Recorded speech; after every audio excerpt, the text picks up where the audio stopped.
بطء الاستيعاب والشخصيات الكرتونية ننتقل لخبر ثاني، زيارة العرعور للبحرين مؤخرا.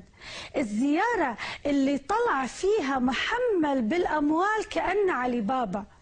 طبعا يبدو أن شريحة من الموالين في البحرين تتعلق بتلابيب القضية السورية وتبالغ في الانغماس فيها بحثا عن بطولة ثورية بعد ما وقفوا مع حكامهم ضد الشعب اللي طالب بحقوقه، وها هم يدعون دعمهم لحق الشعب السوري في تقرير مصيره.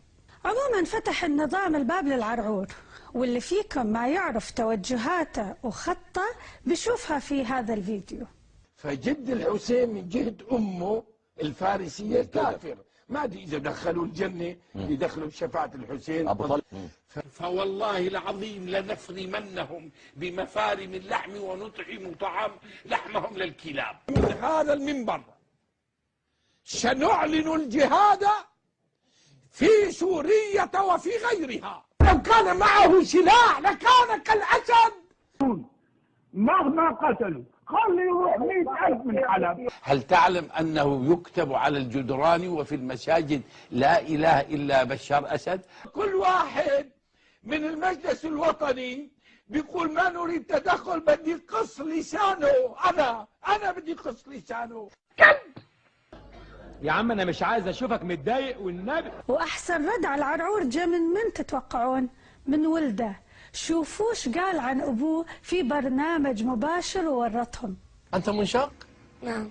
منشق عن ماذا؟ الشيخ عدنان. ليش؟ لأنه بيقعد على الكرسي أما بشار بيحط المدفعية تروح نص. أما الشيخ بيقعد على الكرسي يا قوموا اقتلوا اذبحوا اطلقوا سلموا للأمان أعطوهم فلوس أعطوهم 100 ليرة. شو هذا؟ قوم انت روح على سوريا وجاهد، مو تقعد على الكرسي. والله بشار أحسن منك. عموما العرعور وكل عراعرة الدنيا مشكلة أنفسهم وأتباعهم مو همنا، لكن النظام البحريني العلماني بالمناسبة وإن ما سمى نفسه بهالاسم كيف يسمح باستيراد التطرف في الوقت اللي لطالما خاف منه ومن تداعياته؟ المفارقة أن وزارة التنمية اللي هددت الجمعيات العاملة في مجال المعاقين بالتصفية والمقاضاة لأنها جمعت تبرعات من القطاع الخاص صخت عن هالتبرعات وسوت روحها ما تشوف. حتى الداخلية السعودية حذرت في بيان من جمع تبرعات للسوريين، وربعنا خبر خير. ونشرت قناة العربية ها مو المنار ولا العالم تقرير مطول بعنوان اختفاء أموال التبرعات لسوريا يثير جدلا في السعودية. يعني راحت فلوسك يا صابر، وجمعي يا غزالة وكدي يا غزالة. طبعا سمعتوا باع بشته ب15,000 دينار.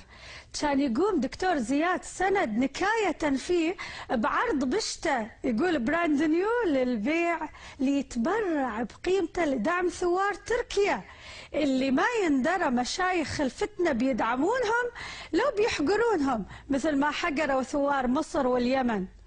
الله يرحمك يا مايكل جاكسون، لو انت هني كان عرضت لنا جاكيت للبيع، خصوصا انك راعي بيت وعارف البير وغطاه.